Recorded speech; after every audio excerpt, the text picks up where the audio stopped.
Krista St-Germain is a master certified life coach. She is a post-traumatic growth and grief expert. She is a widow, a mom, and the host of the Widowed Mom podcast. Welcome to the show, Krista. Thank you for having me. Always a pleasure when anyone wants to talk about grief. Well, there. Well, it's great to have you on. Tell us about your personal lives, more about your work, and why you do what you do. Yeah, School of Hard Knocks over here. It was not on my 5-year plan to become a grief coach at all. But basically, when I was 40, I had gotten remarried. Second marriage, first one kind of went down in flames. Second marriage felt like proof that you could be treated well and true love exists. And, things just felt like they were on a really upward trajectory at that time. But he and I were coming back from a trip and I had a flat tire. And he did not want to call AAA, stubborn man that he was, wanted to change that tire himself. And in the process of doing that, a driver who we later found out had meth in his system and alcohol in his system didn't see us at all and crashed right into the back of Hugo's car. And so within 24 hours, less than 24 hours, yeah, the trajectory changed very dramatically. And I did have a really good therapist who I went straight back to. She had helped me through my divorce. But what I learned real fast is that everything I thought I knew about grief, not very helpful, not very accurate. And then I kind of found myself stuck after a while where I was okay, I was functioning, but I wasn't loving life again. And so I started doing my own research. I joined a coaching program and fast forward quite a bit when I had kind of figured it out for myself. I decided I want other people to have an easier experience of grief than I did. And I don't want people to stop in that place of it's okay, but it's not great. Whew. Well, I'm so Yeah. sorry. Thank you. And so you've been on this journey for the better part of 10 years. Yeah, that was 2016 when Hugo died. So just hit 9. Yeah. And what you thought you knew about grief then, it was nothing compared to what you knew when you started learning about it. And now 9, 10 years in, your perspective is ever evolving. Oh, yeah, for sure. If I had the same experience now that I had had then, it would be night and day. Still painful, of course, still awful, of course, but a lot less suffering, I think. And a lot less suffering. Is there a right amount of suffering? Mm. No, but there's so much suffering caused by misinformation, right? By trying to fit a square peg into a round hole, by having the wrong, and I say wrong, not in a moral sense, but an unhelpful goal or an unhelpful lens that I saw grief through. Those things have shifted, right? Like my perspective of what grief is and um, what we're actually trying to do when we're experiencing it is very, very different now. How do you mean? Well, I came into grief knowing the 5 stages. That was all I knew. So I thought you're supposed to get to this place called acceptance, right? You're supposed to go through these kind of denial, anger, bargaining, depression, and then ultimately you end up at a place called acceptance, and it's somehow like an end of the rainbow experience. Did it? Surely there will be a some sort of gold star at also when you get there. Um, and yeah, it's just not at all what it was like, right? It's not at all what it is like. No, it's rarely like that for anyone, but I didn't know that then. And so if you go through that whole experience and you're constantly measuring what you are experiencing against a standard that you have been taught that is not really useful or accurate, it's a recipe for suffering. So, am I angry enough?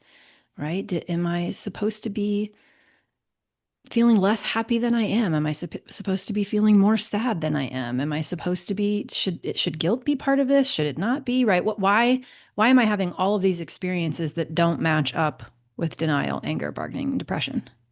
And what is even acceptance? Because yesterday I felt like I accepted it, but today grief grenade and now I don't feel like I have. So what does that mean? Yeah. Yeah. Back to rage, sadness, every other human emotion that seems really far away from acceptance. Oh my gosh. And also I was definitely a product of an environment that said the goal of life is to be happy. Hmm. right? That's what we're here for, is we're supposed to be happy. I don't believe that anymore.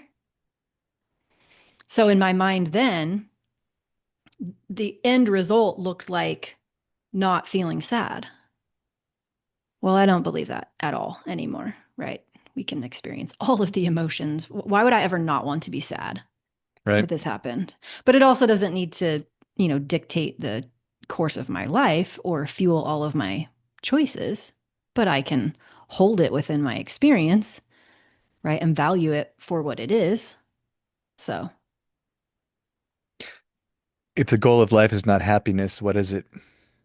well, for me, it's aliveness. I mean, I think everybody needs to come to their own conclusion, but for me, it's aliveness. And so that means the full range, the full breadth, the full depth of all of the emotions. And when I talk about grief, I'm not speaking of it just as an emotion. I'm speaking of it as natural human response to a perceived loss, right? It's the whole kit and caboodle, which can include so many emotions. Right. Um, but even grief, if we were just talking about it as an emotion, to fully feel and be present with that, to me, is that's what we're going for. Happiness is nice, but it's not the point, in my opinion. Yeah, well, I totally agree. I think that ice cream makes me happy, and if I drop my ice cream on the ground, then it makes me sad. So that's not my goal. Aliveness is a wonderful term. Yeah. I think that Yeah. that's a wonderful term. And this idea that I'm benchmarking my experience or comparing my experience to these stages that are supposed to have get me to the place where I can once again pursue happiness. And this is all through the lens of you're working with somebody too, with the therapist. And I'm glad that this person was helpful, but I'm sure that there's so many people that are just I I certainly don't know, but I don't want to feel worse about myself if I'm doing grieving wrong. Yeah, and there's just no such thing. But also, it's easy. I was like, give me the A. I'm going to check all the boxes. I'm going to read all the books. I'm going to do grief right, as though that's a thing, right? But that's how I came into the idea of it, is that surely there is a right way to do it. And if I just read enough books, then and also with, very much slanted towards the productivity being the goal. I'm going to get through it as fast as possible, Mm, right? It's going to be as least disruptive as possible. I'll get right back to work because, everything's about achieving and accomplishing. right. You can see the narrative, right? Which makes you Um, happy. which surely makes you happy until you drop your ice cream.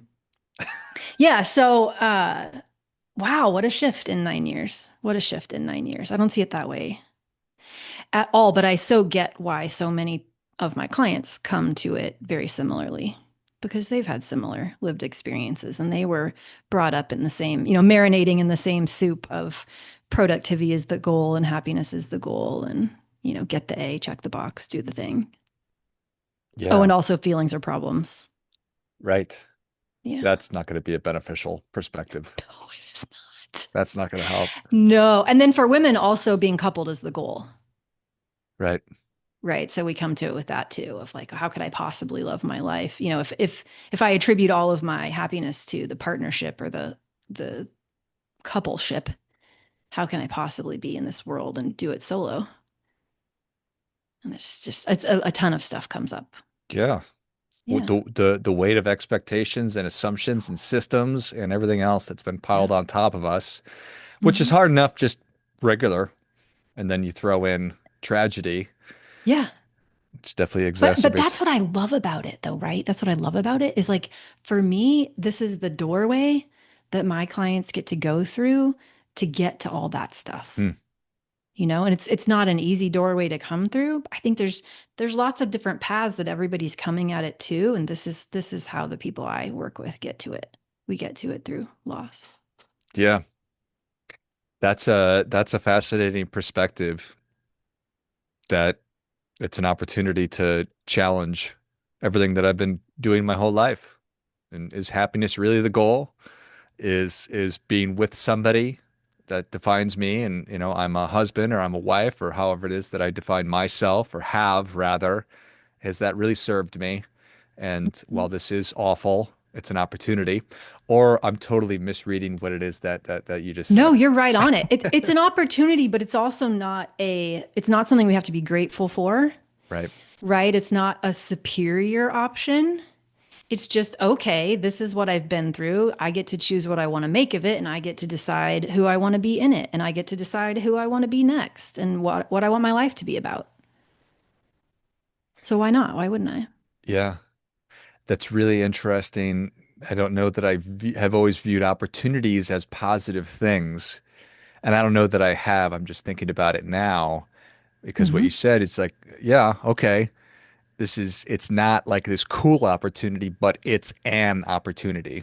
Yeah, which can also suck a lot, right? Like it can both can be true.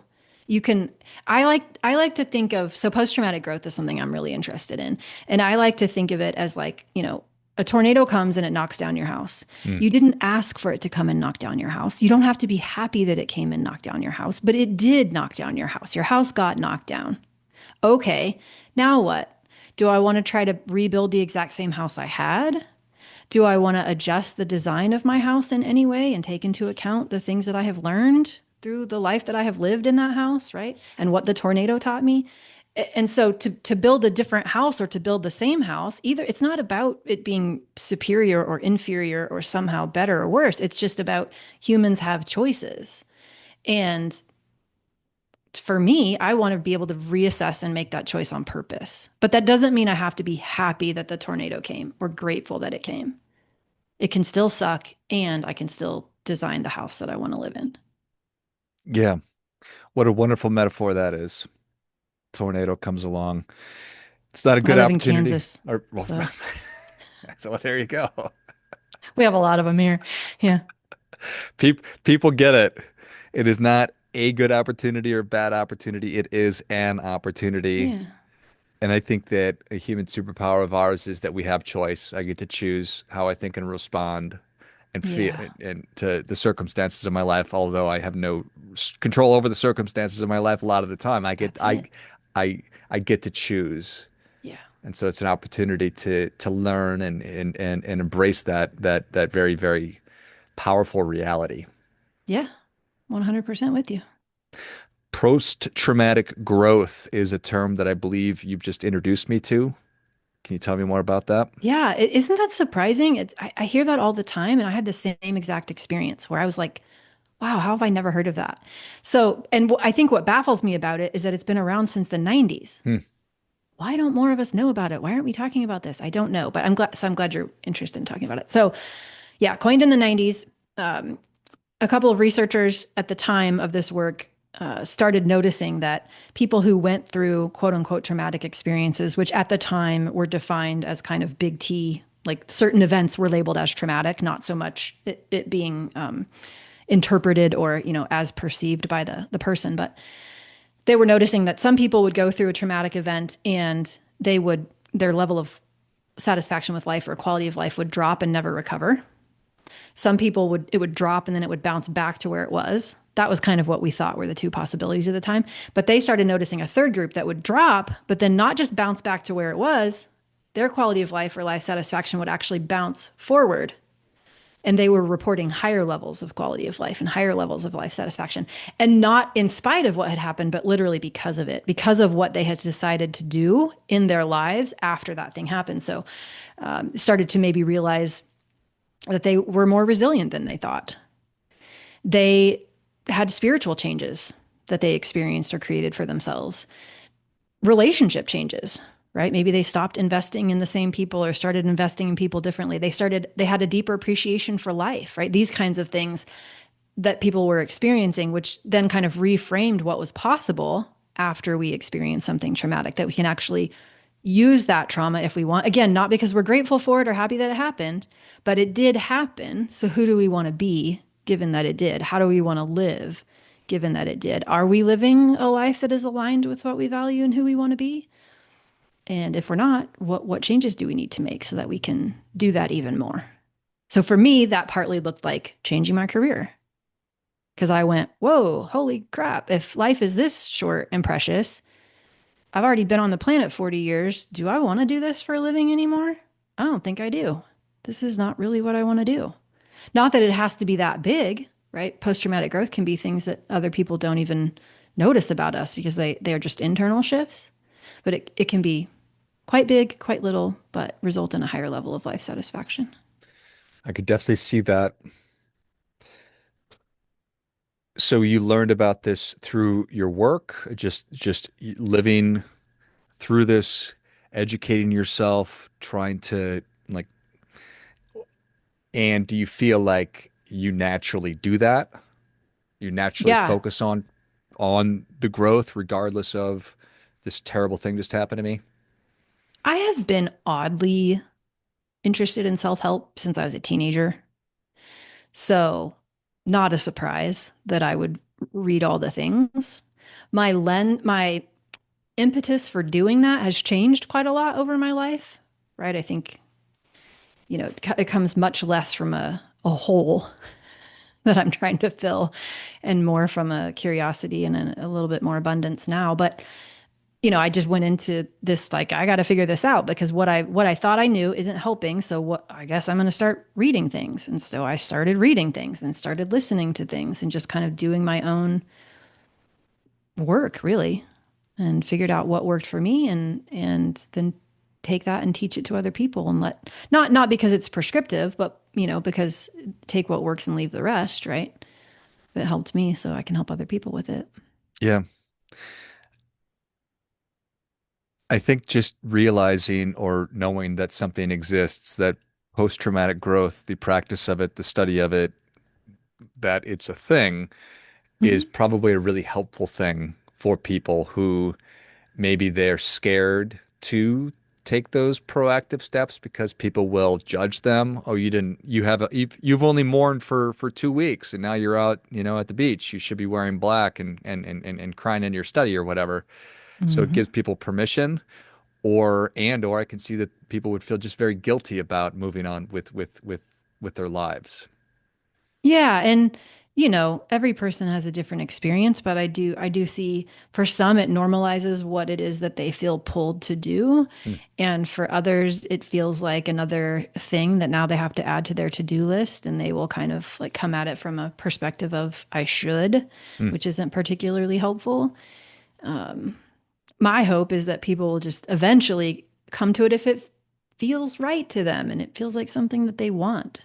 But yeah, there are a lot of expectations that because we live in a culture that doesn't really feel very comfortable with grief, there are a lot of expectations that people internalize and a lot of things that they hear from other people that are super unhelpful about, time healing all wounds and how much time needs to pass before you should live in a particular way or be happy or yeah, all that stuff. It's a little messy. For sure. Should.